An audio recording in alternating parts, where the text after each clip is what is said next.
Lalanne, retraité du CNRS, ancien directeur de recherche en physique nucléaire et corpusculaire, expert en défense nucléaire depuis 1995, conseiller auprès de l'Observatoire des armements. Donc voilà le général Norlin, qui a donc gravi tous les échelons d'une carrière militaire en finissant dans les années 86-89 comme chef de cabinet militaire du Premier ministre Jacques Chirac, puis de Michel Rocard, nous fait l'honneur d'être présent et d'intervenir ce soir. Il est membre de Global Zero et il a signé dans le monde l'appel pour un désarmement mondial avec donc ce carteron de personnes qui sont lui-même Michel Rocard, Alain Juppé et Alain Richard. C'était le 15-10-2009. La France et le désarmement nucléaire, c'est un sujet difficile et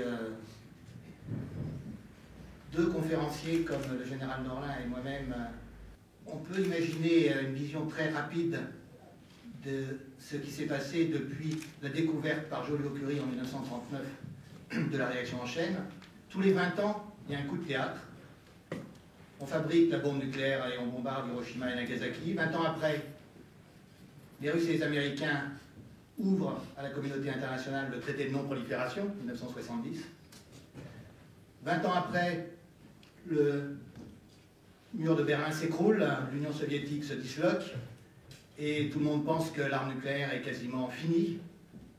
Est-ce que vraiment on ouvre en 2010 une fenêtre de désarmement nucléaire ou non? La question n'est pas complètement stupide, parce que la fenêtre peut se refermer. Et la communauté internationale peut encore voir les armes nucléaires pendant longtemps. Pendant la période qui a suivi la guerre froide, on a pu penser qu'il y avait des ouvertures pour vraiment un désarmement nucléaire. Un certain nombre de pays ont signé des accords de désarmement, les accords START entre les Russes et les Américains. La France a fait des étapes importantes avec la fermeture du site de Mururoa, le site d'essai, avec la fermeture de Pierre-Latte et Marcoule, qui fabriquent des amorces au plutonium et à l'uranium.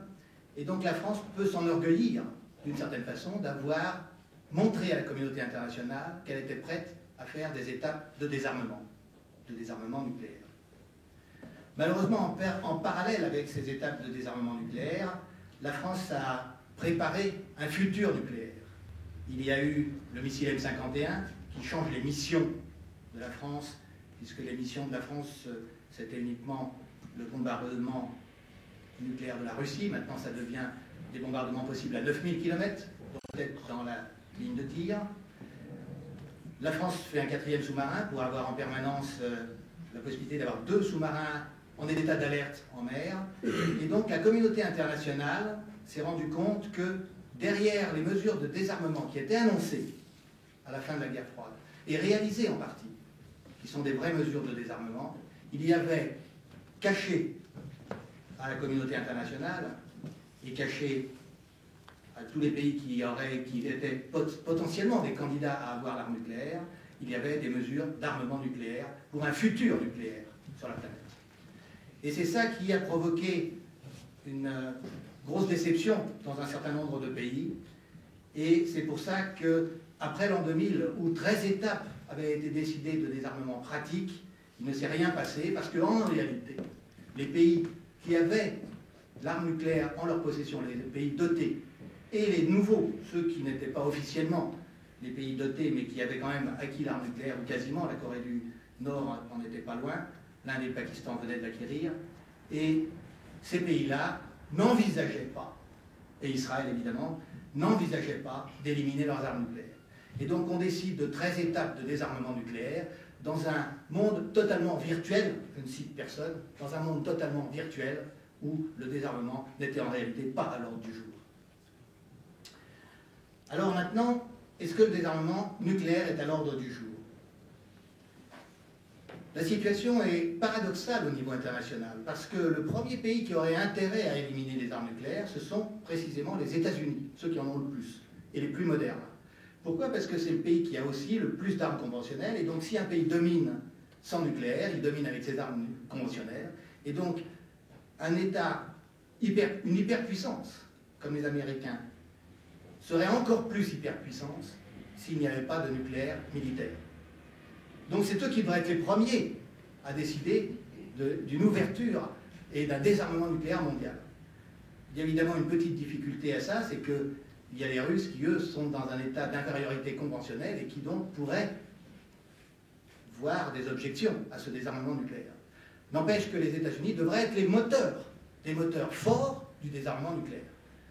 Avec Obama, il y a une petite ouverture, mais elle est encore très loin d'être acquise, étant donné que vous savez que le Pentagone et le lobby militaro-industriel sont totalement opposés aux ouvertures d'Obama. On l'a vu avec la Nuclear Posture qui vient d'être publiée, on le voit sur d'autres faits réels. Je donne un exemple tout simple. L'usine de Los Alamos, qui fabrique des amorces de plutonium et d'uranium, avait été annulée par Obama au début de l'année 2009, quand il est arrivé au pouvoir. Il a dit on arrête tout. Il n'y a plus d'usine qui prévoit des bits, ça s'appelle comme ça en anglais, et un futur de l'usine de Los Alamos est arrêté. Eh bien, la Nuclear Posture Review remet cette usine en selle, et cette usine va avoir tout l'argent qu'elle veut pour faire ces nouvelles amorces plutonium et uranium. C'est pour dire que dans la doctrine militaire nucléaire américaine, il y a eu un compromis entre la Maison-Blanche, le Pentagone et le lobby militaro-industriel, et la Maison-Blanche a perdu. Ça, c'est un constat dur à faire, mais c'est un constat qu'il faut faire. Alors, ça ne veut pas dire que la fenêtre est complètement fermée, mais ça veut dire que la fenêtre n'est pas complètement ouverte. Et il va y avoir une certaine difficulté la semaine prochaine à New York au traité de non-prolifération, à la conférence d'examen du traité de non-prolifération, à laquelle je serai présent, pour avoir des sujets qui ouvrent des perspectives de désarmement nucléaire au niveau international. Le TNP, puisqu'il va être sur la scène pendant 1 mois, vous savez, a 3 piliers. Un pilier qui est l'accès à l'énergie nucléaire pour tous, la non-prolifération et le désarmement nucléaire.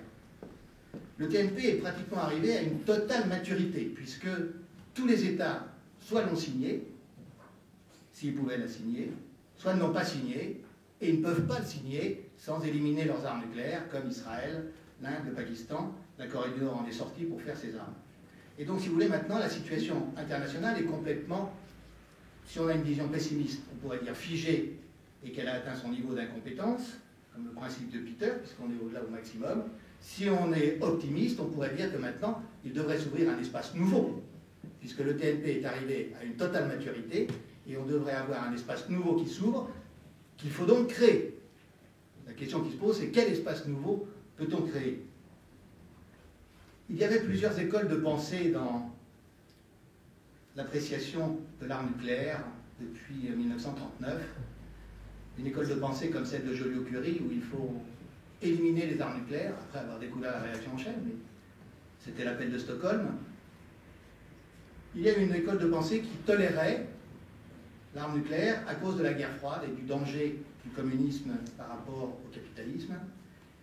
Et cette école de pensée, d'une certaine façon, s'est plus ou moins terminée à la fin de la guerre froide. Il y a maintenant une nouvelle école de pensée, et c'est pour ça que c'est très important que le général Norlin soit ici avec nous ce soir, qui dit que la fin de la guerre froide doit être prise en compte, et que la situation actuelle est nouvelle. C'est aussi la mouvance Global Zero, et c'est une mouvance qui est très intéressante pour nous, les groupes qui luttons depuis toujours contre l'arme nucléaire, parce qu'elle ouvre un nouvel espace, un espace de crédibilité de désarmement nucléaire. En quoi l'arme nucléaire maintenant n'est plus crédible et n'est plus vraiment l'arme qui peut résoudre les conflits au niveau planétaire et qui peut assurer la sécurité des peuples, bien qu'elle l'ait été. Alors, dans cette nouvelle dynamique, je crois qu'il y a vraiment une fenêtre ouverte, si cette dynamique prend corps et s'il y a suffisamment de personnalités politiques importantes qui suivent cette dynamique-là. Kissinger a été un des pilier au départ de cette dynamique aux États-Unis. Et en Europe, malheureusement, à part la bande des quatre, et je suis heureux d'en avoir un ici, mais à part la bande des quatre, il n'y a pas beaucoup de personnalités